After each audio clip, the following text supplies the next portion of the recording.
Sustainability means that our activities are carried out at rates equal to or less than the Earth's ability to renew the resources we use, as well as naturally able to reduce the waste we create.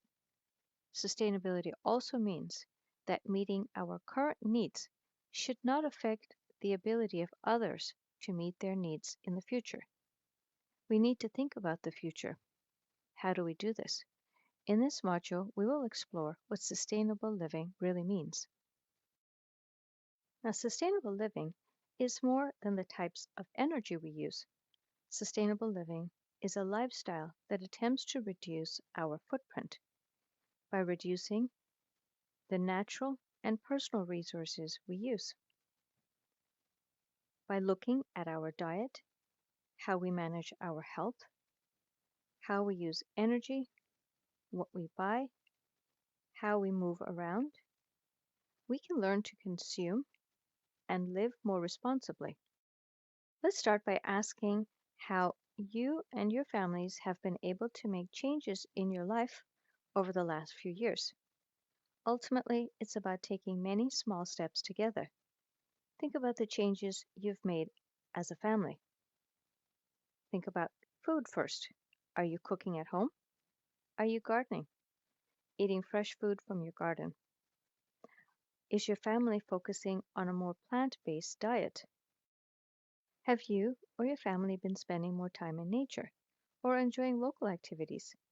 Research is showing that spending time in nature can help with our physical and emotional well-being. Spending time and exercising in nature can help you to calm down, reduce your anxiety, improve your mood, help you to concentrate better at school, and even make you feel better about yourself. Beyond spending time in nature, your family may be vacationing locally to reduce all of the travel-related footprint connected to vacations. There's likely so much to see and enjoy in your own cities, provinces, and countries.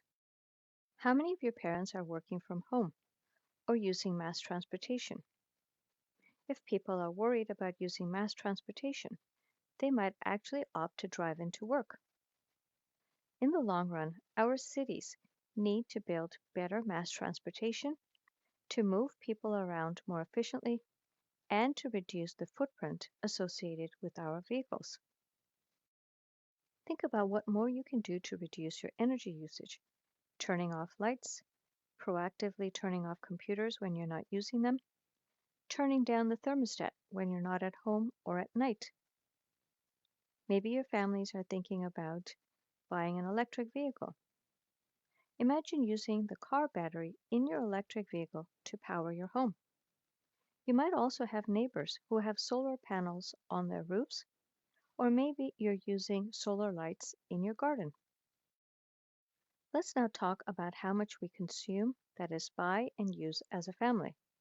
What have you or can you do to consume less?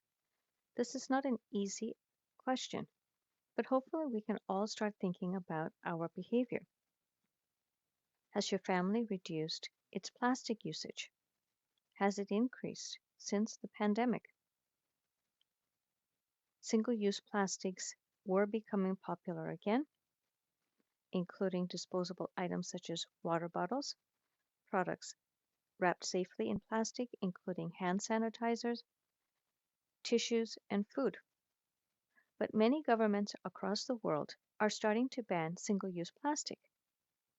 We need to do more by thinking about how we can consume less, buy and use less, using only what we truly need, and being mindful of the plastic waste we generate.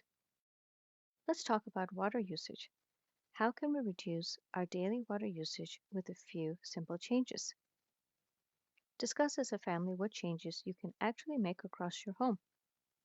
For example, using low-flow taps, using cold or warm water instead of hot water, taking short showers, not running the water while brushing, even collecting rainwater for our gardens.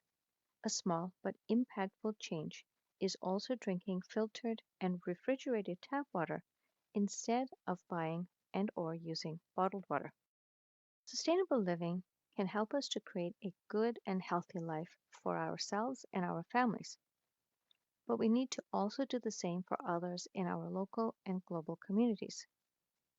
It's about protecting all of the people that produce our products and services while protecting our environment.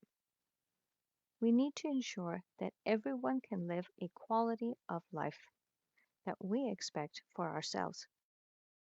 Having learned a bit about sustainable living, you will now use the Google form that I have shared with your teachers.